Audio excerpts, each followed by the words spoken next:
근데 너무 토픽이 좋아가지고 네. 누가 쓴 거죠? 이게 예를 들어 적자를 내고 있더라도 적자에 대한 사유가 정말 하고 있는 기업이 맞는지 네. 그거에 대해서 재무적으로는 좀 나눠서 볼 따져봐야 필요가 되고요. 분명히 있는 거고요.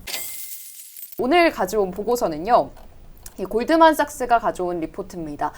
올해 시장의 가장 두드러진 특징은 차별화였다라면서 올해는 기술주, 그중에서도 반도체와 네트워크, 인프라 섹터가 좋았고 반면에 좀 힘을 내지 못했던 섹터가 통신, 결제, 응용 소프트웨어 섹터였다라고 얘기를 했는데 내년도에는 이 흐름이 이어지면서 특히 상반기의 상승세가 좀 집중될 수 있고 시장이 또 확산될 수 있겠다라는 두 가지 포인트를 꼽아줬습니다. 그러면서 굉장히 다양한 내년을 관통하는 핵심 질문들을 무려 10가지나 꼽아줬는데요. 하나씩 좀 체크를 해보도록 하겠습니다. 일단 첫 번째는 계속해서 이제 AI에 대한 논쟁을 빼놓을 수가 없을 것 같아요. 가장 1번 질문이 AI 논쟁이 이제 앞으로 어떤 방향으로 갈 것인가에 대한 질문이었는데 우리가 그동안에는 반도체라든지 또 AI 인프라와 관련된 전력 섹터에 집중을 했다면 내년에는 피지컬 AI, 로봇, 자율주행차, 스마트 글래스까지 이런 쪽으로 관심이 이동하지 않을까를 첫 번째 질문으로 꼽았습니다. 그리고 생산성 얘기도 조금 전에 대표님과도 나눴지만 이 생산성을 향상한다라는 측면에서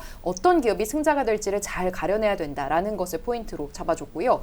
두 번째는 올해 좀 힘을 내지 못했던 애플리케이션 소프트웨어 기업들 내년에는 밸류에이션을 회복할 수 있을까 이 부분을 집중하고 있습니다.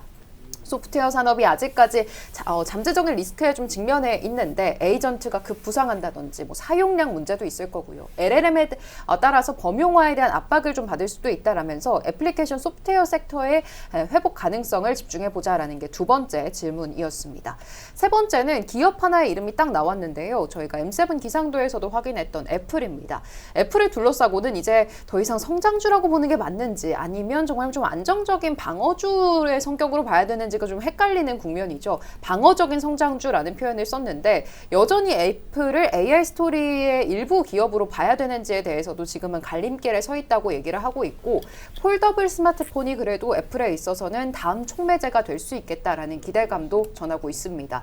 또 애플의 중요한 축을 담당하는 게 이제 앱스토어인데 여기서도 성장 둔화가 좀 발생하고 있어서 그 요인이 뭔지를 따져볼 필요도 있다라는 얘기도 꼽아줬고요. 네 번째는 요즘 자주 언급되는 금과 은, 구리 가격의 상승, 원자재 슈퍼사이클을 꼽고 있습니다. 이게 가져올 파급 효과에 대해서도 좀 우려를 하고 있는데 가격 상승을 흡수할 수 있는 기업 그리고 없는 기업을 잘 가려내야 된다라는 내용을 또 한 가지 질문으로 꼽아줬습니다. 다섯 번째로 넘어가 보시죠. 이번에는 생성형 AI입니다. 여기서는 결국에 고용시장에 대한 얘기로 넘어갈 수밖에 없는데 조금 전에 나눴던 얘기와 좀 맥이 비슷합니다. 생성형 AI가 이제 효율성을 가져올 거다라고 얘기하는데 만약 이 효율성이 기업들의 해고를 의미하게 되면 이걸 긍정적인 신호로 봐야 되는 건지 아니면 경제라든지 고용 데이터를 압박하는 부정적인 신호로 봐야 되는지 좀 헷갈릴 수 있겠다라는 포인트로 핵심 질문 5번을 꼽아줬고요.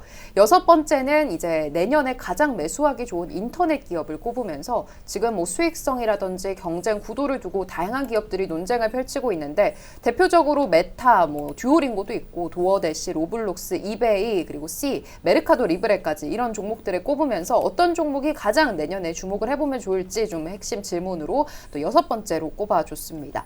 일곱 번째는 경기 순환 사이클입니다. 주택, 산업용 부동산, ISM 제조업 데이터 등등이 최근에 좀 부진한 흐름을 이어가고 있고요. 아날로그 반도체나 자동차 분야에서도 좀 반등을 내년에는 기대해 볼 수 있을까라는 포인트 일곱 번째였습니다.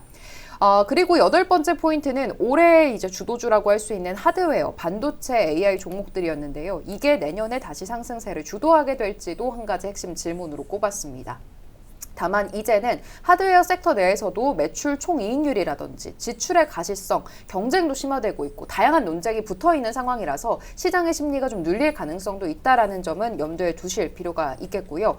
아홉 번째, 열 번째 마지막 질문입니다. 일단 아홉 번째, LLM에 대한 시장의 인식이 변화할 수 있다라는 부분이었는데 LLM을 범용제로 바라볼 것인지 아니면 다양한 이제 경쟁 업체들이 나타나서 다자간 경쟁하는 국면으로 갈 것인지 혹은 오픈 AI 제미나이, 그리고 구글의 제미나이 등등 소수가 지배하는 시장이 될 것인지에 대해서 아직까지 논란이 있는 상황이다라고 보고 있고, 또 단계에 대해서도 인공 일반지능과 인공 초지능에서 어떤 국면으로 이제 흘러갈 것인가에 대해서도 질문이 남아 있다고 알아보고 있습니다. 또 LLM과 관련해서 미국뿐만 아니라 중국 쪽 모델도 우리가 어떤 역할을 시장 내에서 하게 될지 주목을 해야 된다라는 내용이 있었고요.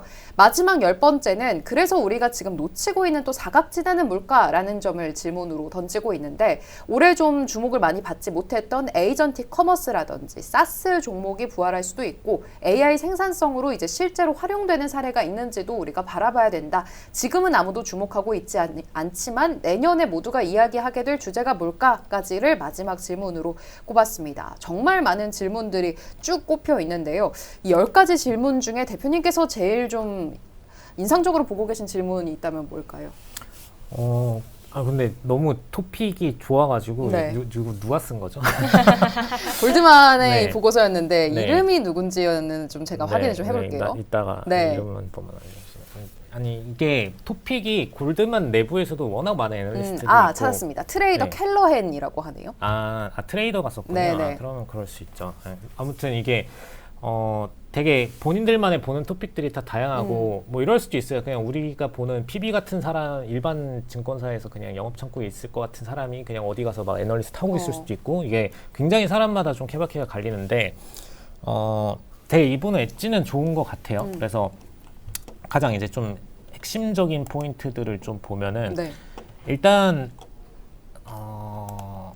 저희가 이제 가장 좀 놀랐던 거는 인터넷 기업 중에서 가장 매수하기 좋은 6번이었죠. 네, 6번에서 막 이런 얘기들을 잠깐 했었는데, 이제 수익성 마진 경쟁 구도 관련해서 얘기를 하면서 이제 해당 기업들을 했는데, 저희 포트폴리오랑 겹치는 게 한 4개 정도가 있더라고요. 진짜요? 그래서 인터넷 기업에서요? 네, 그래가지고 그러니까 이유가 있을 텐데 아마 이유가 저희랑 비슷하니까 포트폴리오가 겹쳤을 것 같아요. 그래서 저희는 이제 보는 포인트는 그거거든요. 현재 시점에서 AI 국면으로 전환해서 들어가고 있는 거 분명히 맞는데, AI 국면 내부에서 어쨌든 실질적으로 AI 발로 매출과 이익이 탑테크를 타고 있는 그리고 그 내부에서도 점유율상으로도 상위로 올라가고 있는 그런 기업들을 셀렉을 해야 되는 게 굉장히 좀 중요합니다. 그리고 이게 예를 들어 적자를 내고 있더라도 적자에 대한 사유가 정말 투자 위주로 돌아가고 있는 기업이 맞는지, 네. 그거에 대해서 재무적으로는 좀 나눠서 볼 따져봐야 필요가 되고요. 분명히 있는 거고요.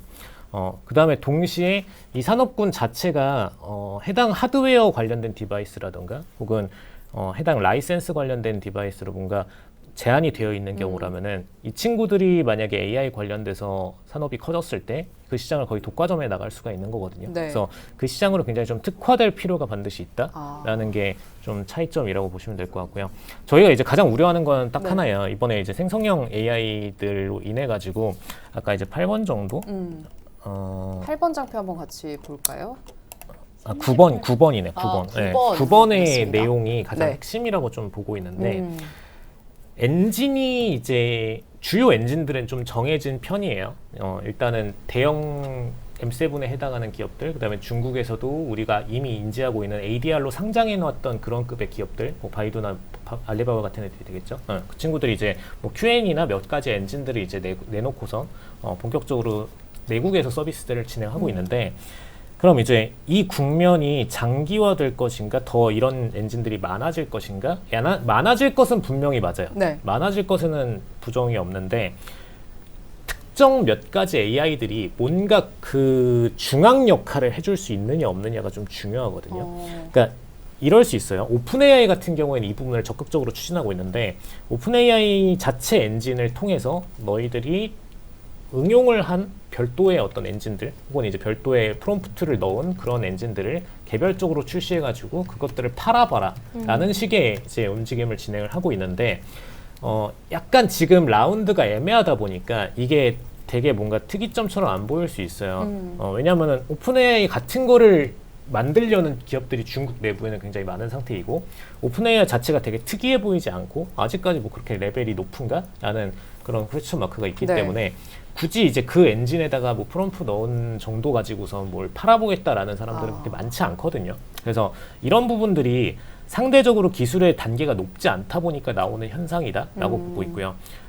왜 이런 얘기를 하냐면은 구글 같은 경우에 지금은 구글의 검색 엔진은 우리가 만들어야지 하는 기업들이 별로 없잖아요. 네. 근데 구글이 초창기에 생길 때는 구글 같은 걸 만들어 보겠다는 주자들이 엄청 많았어요. 우리나라에도 막 유니텔부터 막 엄청 되게 그쵸. 많은 검색창들이 생겼었고. 근데 다 지금은 사라졌잖아요. 그쵸. 대부분. 그러니까 이게 되게 이 단계, 이 기술의 난이도가 낮을 때 이런 현상이 아. 나오거든요. 낮으면 나도 저거 만들 수 있을 것 같은데. 그리고 뭐 처음에 GPT 나왔는데 딥시크가 막 얼마 뒤에 막 나오고 하니까 그쵸. 생각보다 만들기 쉬운가 보다 라고 하면서 이제 주자들이 막 뛰어들게 되는 상황이 생기고, 그리고 기술 수준이 생각보다 그렇게 또 높지도 않으니까 따라서 만들고 이런 것들이 생기는데, 이게 성숙도가 높아지고 나중에 이제 넘사벽의 기술급으로 올라가게 되면은 그때부터는 그걸 똑같이 만드는 건 그냥 포기해 버리고 그들의 것을 활용해 가지고 우리가 별도의 어떤 엔진들을 활용해야겠다라는 마인드로 가게 됩니다. 그래서 네.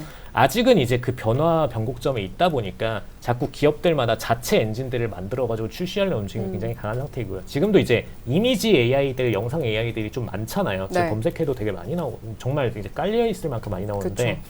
그 친구들이 이제 구글이 어느 정도 일정 기술 단계에 도달하면은 구글 엔진으로 특화된 다른 서비스를 출시해야지라는 마인드로 가게 되지, 똑같이 구글 엔진 걸 이겨봐야지라는 생각을 하게 되지 않게 됩니다. 그래서 네. 지금은 되게 다자간 경쟁처럼 보이는데 나중에 갔을 때는 물론 자체 AI를 연구하는 전문 섹터들은 있을 거예요. 있겠지만. 뭐 논문이나 뭐 이런 것들은 당연히 아. 있겠죠. 근데 핵심 범용성 가진 엔진들은 분명히 도래할 수밖에 없고 그 친구들이 이제 빈익빈 부익부가 돼버리는 상황이 될 수 있다라는 점은 참고하시면 좋을 것 같습니다. 네, 이 10가지 핵심 질문 하나만 가지고도 오늘 방송을 꽉 채울 수 있을 만큼 정말 중요한 질문들이 좀 많이 담겨 있었던 것 같아요.